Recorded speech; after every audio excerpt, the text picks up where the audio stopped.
Welcome to Fear and Greed Summer Investing Series, brought to you by Vanta, specialists in compliance-led growth. I'm Sean Aylmer.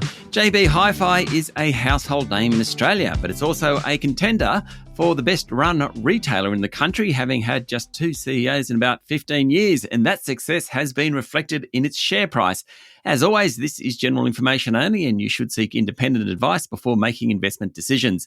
Ben Gilbert is Head of Australian Research at Jarden. Ben, welcome back to Fear and Greed. Thanks, Sean. Thanks for having me. Just keeps giving, JB Hi-Fi. Its share price up 70, 80% over the past 12 months. What is it about that company that makes it so good?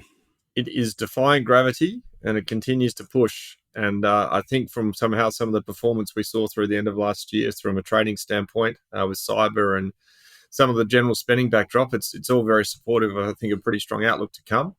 So, look, I think what we're seeing with JB's, to your point in the opening, is it is arguably the best or one of the best run electronics retailers globally. Its productivity in terms of sales per square metre when you walk into a store is as high as anyone's. Its costs as a percentage of sales are as low as anyone's, and it continues to innovate and find the next big thing.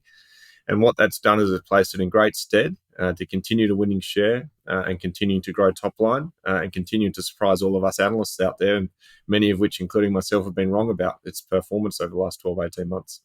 So how much is it about management and how much is it about brand? And JB Hi-Fi is extremely strong in both those areas. Well, look, I think it's both of those things. I think ultimately, if we look at a lot of these companies that have done well in Australia over the last 12, 18, 24 months, even the last 10, 15 years, is a lot of them just keep it simple. They stick to their knitting, they stick to what they're good at, and they really focus on the customer and where the customer's moving next and trying to get there with them and capture a greater share of wallet. And to JB's credit, over the last 15, 20 years since it's been listed, it's continued to work and engage with its customers, work out the next big thing, and really sort of play in that space in a big way. They moved out of sort of CDs, DVDs, and hi-fi. They moved into TVs, and they went into computing.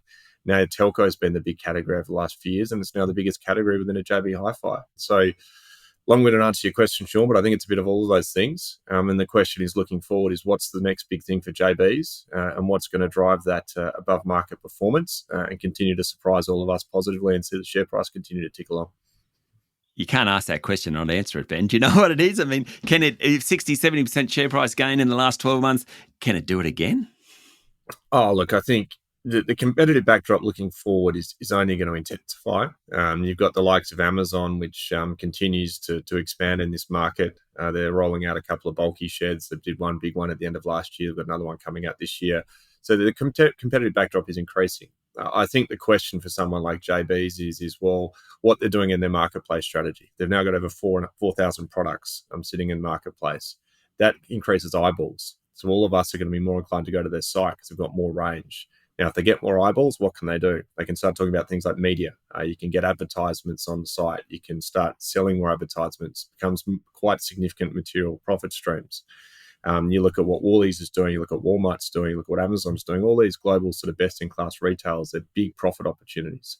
So I think the question now for JB's might not be so much what's in the store today that we're all seeing, is it going to be a telco or connected home, or these things. I think it's around how they can leverage the brand trust, increased eyeball share through marketplace, and find some of these other adjacencies in terms of revenue opportunities. And look, if that can click over the next 6 to 12 months, it could be material.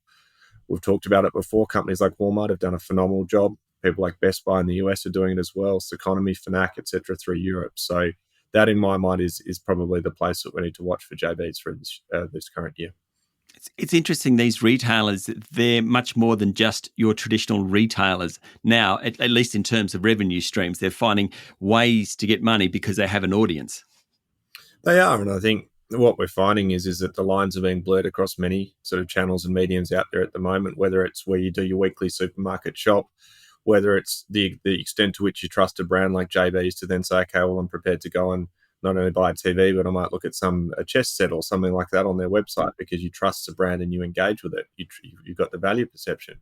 And I think in this new world of data and this sort of enormous level of data that we've got out there, brands can understand where they've got a right to play and where consumers trust them to move to next.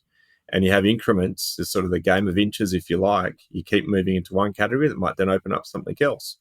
And as we continue to see brand trust build, brands sort of look to move towards these endless aisles concepts, their ability to win a greater share of wallet increases, and their ability to what they can generate moving forward in terms of profit increases. And that obviously gets reflected in share prices if they're successful.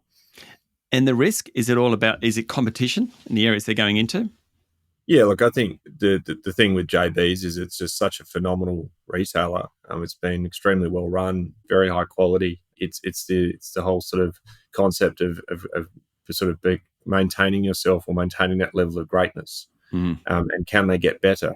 Where do they get better? Where do they surprise? And that's the challenge that I sort of face when I look at it at the moment in terms of thinking, well, to your question, can it double again? Well, look, who knows? We'll wait and see. But it's what next? And you do have a competitive backdrop that is intensifying. Now, to their credit, they've done a phenomenal job sort of batting that back over the last 12, 18, 24 plus months from that standpoint. But yeah, I think that's sort of the $1 million question moving forward. Ben, thanks for joining Fear and Greed Summer Series. Thank you. That was Ben Gilbert, Head of Australian Research at Jarden. Remember to get your own independent advice before making investment decisions. This is Fear and Greed's Summer Investing Series, brought to you by Vanta. Vanta automates compliance for frameworks like ISO 27001, SOC 2, CPS 234 and Essential 8, saving time and money while building trust. Join over 8,000 companies like Atlassian, Dovetail and FireAnt, managing real-time risk. Get $1,000 off at vanta.com/fearandgreed. I'm Sean Aylmer. Enjoy your day.